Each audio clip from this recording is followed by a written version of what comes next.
Yeah, you. Don't forget to subscribe to the YouTube channel, BarrelUp Podcast. Follow us on Instagram, BarrelUp_baseball. Follow us on Twitter, BarrelUp Podcast/baseball. Like this video. Comment down below. You see this bar right here that's a subscribe button? Yeah, click that. And most importantly, don't forget to turn on your notification post.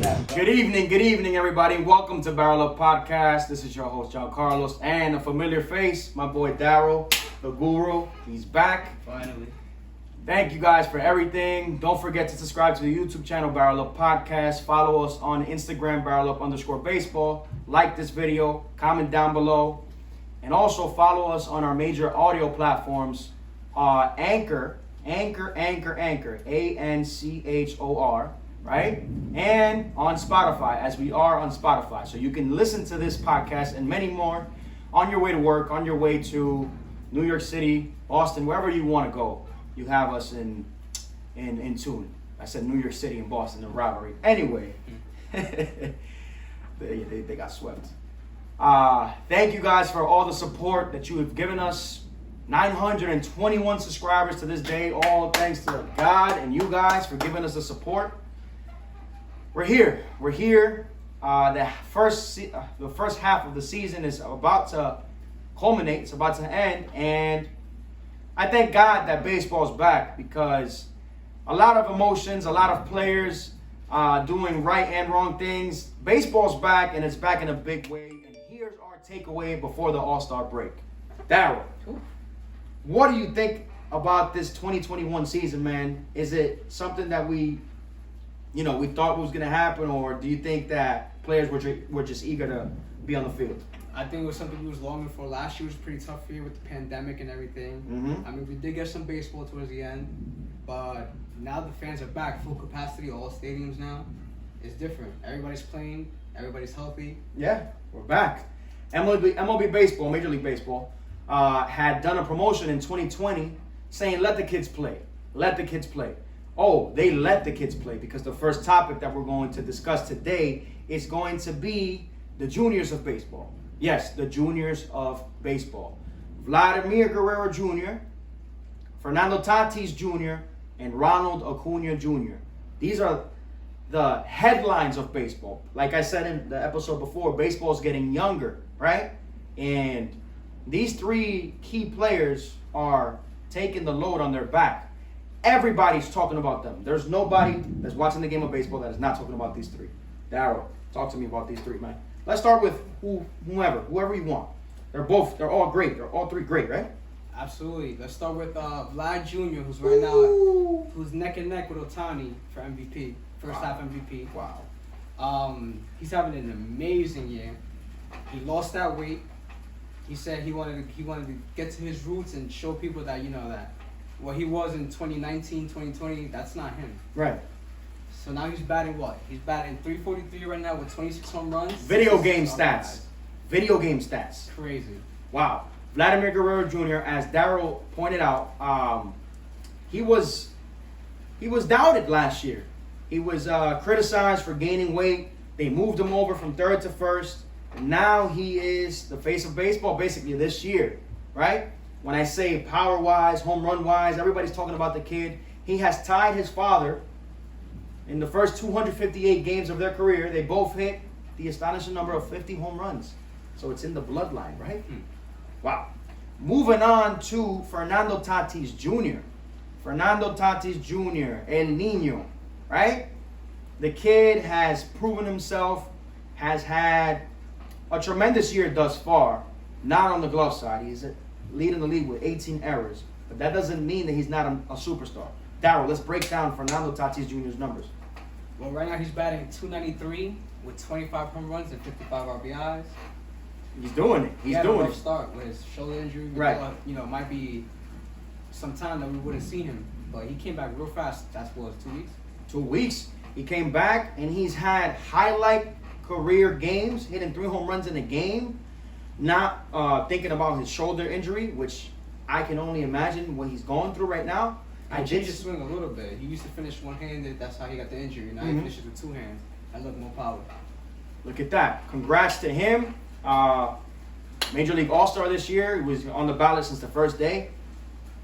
He does have a lot of growing to do when it comes to his defensive play, but it's all on the up and up for Fernando Tatis Jr. Props to you and for the game. Arguably the face of baseball right now, right? Mm-hmm. Moving on to my guy, Ronald Acuna Jr., the more veteran of the three, still very, very young, the Venezuelan sensation.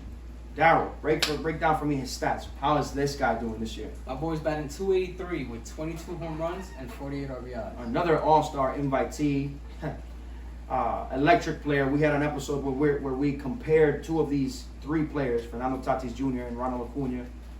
It's not astonishing to see them both on this same list. The guy brings electricity, power as a first hitter. They have him as a first hitter this year, last year too. A cannon for an arm, a game changer. These three key players are the face of baseball. When I tell you, in many ways, there's other players right now, obviously, but for the future that we foresee, we're going to talk about these names.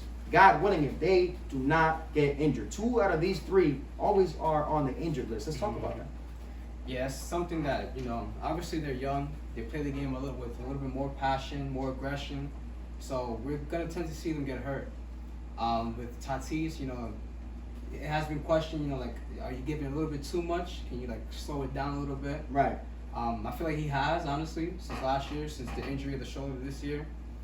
Vlad Jr., somebody, I think, with his weight issues last year, kind of, kept him back a little bit. Mm-hmm. But now he's slimmer and now he's staying on the field. The more mature player, I would say, out of the 3 is Vladdy Jr. Because Vladdy Jr. has taken seriously what people that have been around the game longer than he has have given advice to him. Lose weight. Silence the critics with the bat. He's just like his father. Not taking anything away from the other 2. Just to produce and to have these numbers, you must stay on the field. Mm-hmm. Moving on. Oh my God. I started talking about this topic months ago. Or I should say we, because it was me and Darryl actually. We started talking about it in the chats, and then we turned it into an episode, right? Loudmouth, Trevor Bauer. You're going to hear about Trevor Bauer a lot. He's the one that started basically telling on himself and on other pitchers about a sticky substance that raised pitchers' RPM, rates per mile, making the curveballs curve more, the fastball be faster, etc. Now all pitchers are suffering for it, and MLB has laid down the hammer. First thing that Robert Manfred, I would say, does right in his stints. Anyway, that's another topic. Pitchers are getting sanctioned, and there's a new MLB enforcement on if they get caught with this sticky substance, they get 10 games suspended. Darryl, talk to me about this, boy. Well, we already got our first victim, which is Hector Santiago of the Seattle Mariners. What happened? So, Dun, dun, dun. So, yeah. he got caught with rosin. Well, you mix rosin, which is like the little white bag behind the pitcher's mound. Mm-hmm. It dries up your hands. Mm-hmm. But when you mix that with sweat, it gets real sticky. So his violation was that he had some in his glove. So you could use the rosin, but on your pitching hand. You can't use it on the glove side. So I guess that he used it, he played around with it, and then he put his hand back in his glove. Oh, shit. And with the sweat, created a stickiness inside of his glove. Okay, so how much more sticky do you want to get, right? Yes. You're already in a sticky situation as a pitcher. So with that, he got a 10-game suspension. He's obviously appealing it. 10 games with pay. And right now we're just waiting to see what happens. Wow.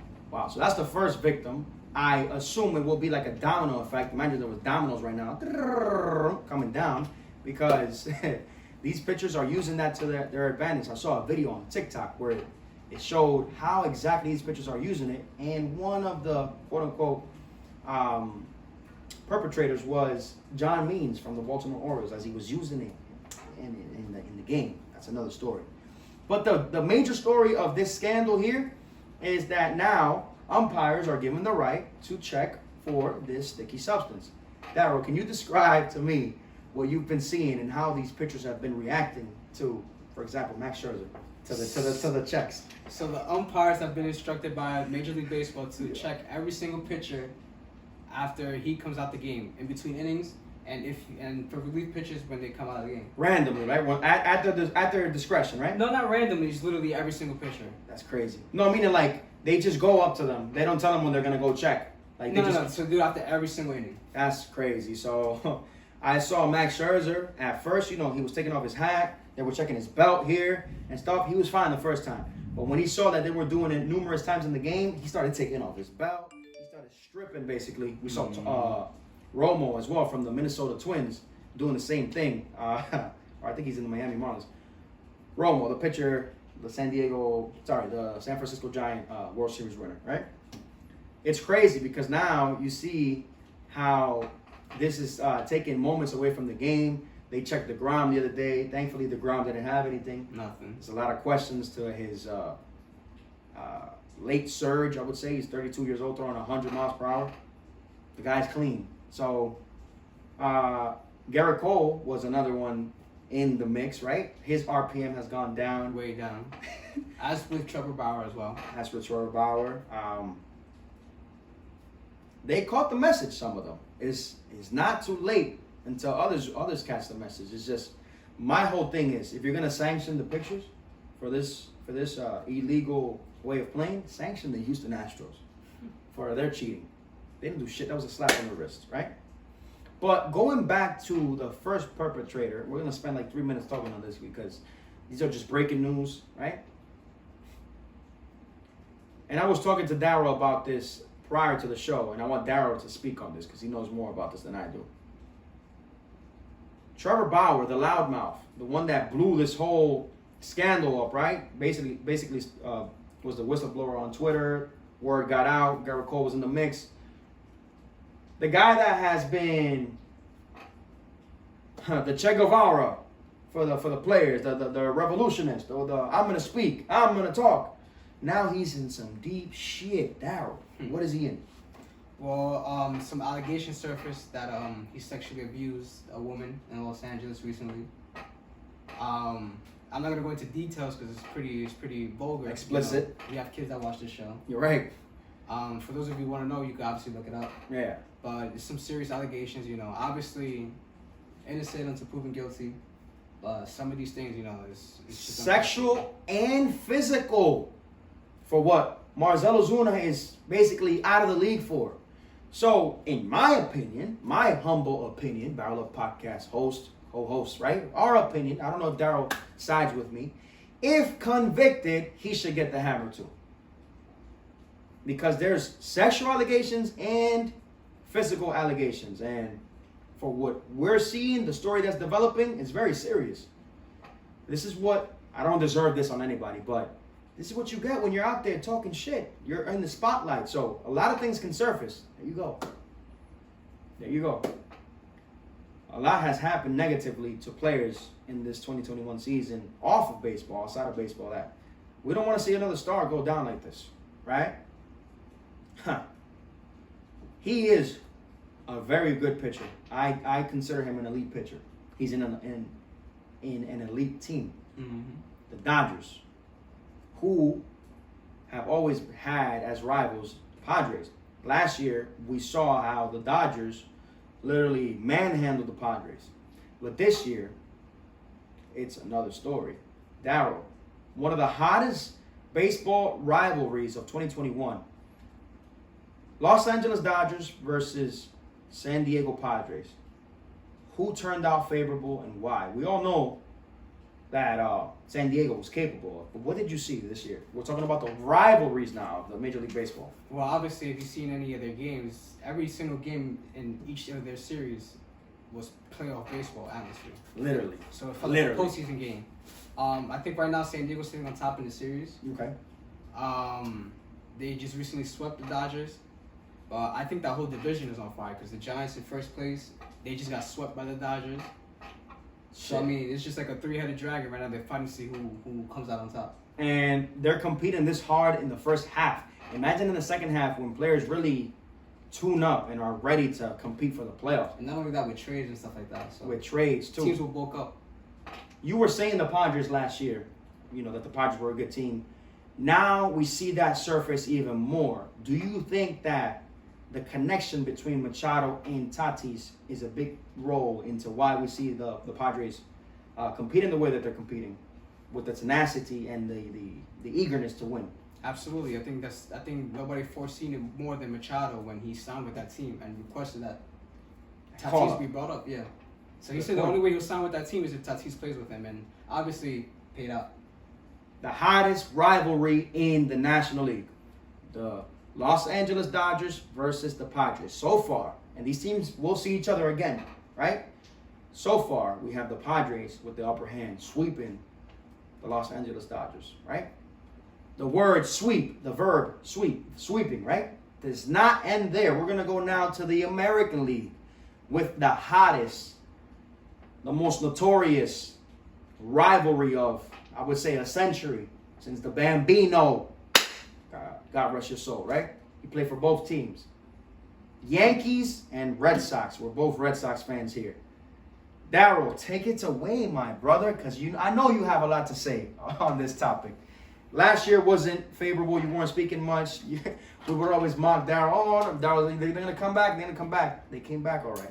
So if you could search in previous episodes. I've always been optimistic about my team and the projection, the trajectory that we're going to head. That's a fact. So, and you predicted a lot of shit. As I said, the whole offseason, we're going to get better. We're going to be better. And that we are. Right now, we're sitting in first place with 2 games up. About to be 3 games up, hopefully, after this game right now. We shitted on the Yankees. 2 straight series. There's 2 sweeps. 2 sweeps. And the Yankees have an all-star lineup. So the Yankees are obviously struggling. 7 games back. 7.5 games 7.5. back. Their pitchers are not pitching well. Bullpen is garbage. The hitters weren't hitting. You got a lot of players struggling. You got Gleyber Torres hitting 189. 189 with 3 home runs. That's probably like the lowest for his caliber type player. Yankee fans, where's the hat? It's around here somewhere. It's right here. We're not bashing you. We're just stating facts, all right? You suck this year. Terrible. I was at the game yesterday. But before I go there, the Red Sox are whooping your ass. And the Red Sox have a team that, on paper, you wouldn't say, oh, yeah, they're not going to go that far. They have a possibility. They're taking that shit to the max. And everybody's stepping up. Verdugo stepping up. Renfroe stepping up. You have Kike Hernandez stepping up, getting hit in the head and still playing. You have Bobby Dahlbeck. You have Devers stepping up. And you got my man Chris Sale on the verge of coming back. Nonetheless, Martinez, who has been, in my opinion, the best hitter of the Red Sox for the last 3 years. Don't count him out, man. Baseball's exciting. Don't be surprised. You heard it here first. If you see the Red Sox in the World Series. Yes or no? Absolutely. It's a possibility. We're definitely making the playoffs. And I said that at the beginning. I said that last year. This is a team that will always compete. They have the top offense in the AL, in my belief. Yeah. They're great situational hitters. They know how to move men around the bases. They know how to get hits when they need it. They're a clutch team. So right now, our biggest problem is still the pitching. The starting pitching. We got guys who aren't really getting it done. But that offense is too potent for us to be losing. Is there any trade rumors now that there's a trade deadline before the All-Star break or after the All-Star break? Right now, there's little rumbles and stuff like that. Like we need a little upgrade in first base. Pitching too. Right now. Well, they've been holding it down. I'm not gonna lie. Yeah, they've been absolutely great for what they were last year and what they are this year. The bullpen is astonishing. It's super amazing. Mm-hmm. You got Ottavino, who's killing He said, "Listen, every time I'm playing against the Yankees is on." You got Matt Barnes, probably one of the best closers in baseball right now. Yes. And you got the young stud who's a Rule 5 draft pick. We plucked him from the Yankees organization, Garrett Woodlock. Oh, hell yeah. Just throwing gas. It's a problem. And good luck, American League teams. It's on. Let the games begin, right? We just talked about the best rivalries in the National League and the American League thus far in 2021, right? This is all news leading up to what? The All-Star break. The first half is about to culminate, and there's players with 28 home runs, 25 home runs, 26, 27. That's a whole year's average home run number, right? But here's the thing, that's super low compared to the seasons past. Look at that. So you can tell that the baseballs are different. Yeah, they're being tampered with. I don't like that about the game. and the commissioner, the way they're taking the game. But other than that, we're seeing superstars play to their characteristic, superstar baseball, right? Now, Darryl, like I just mentioned, we're moving on to the second half of the season. Home Run Derby is coming up. Futures game is coming up. All-Star game is coming up. Let's talk about the Home Run Derby. We already have some candidates in, right? But there's what, 3 or 4 spots left? 4 spots left. 4 spots left. Let's break down the players that you and I think should be in the Home Run Derby. I'm gonna tell you who I think should win it at the end. But there's 3 players that I say should be in that make baseball more fun, right? Tyler's gonna tell you after me. Yermin Mercedes, right? The Yerminator.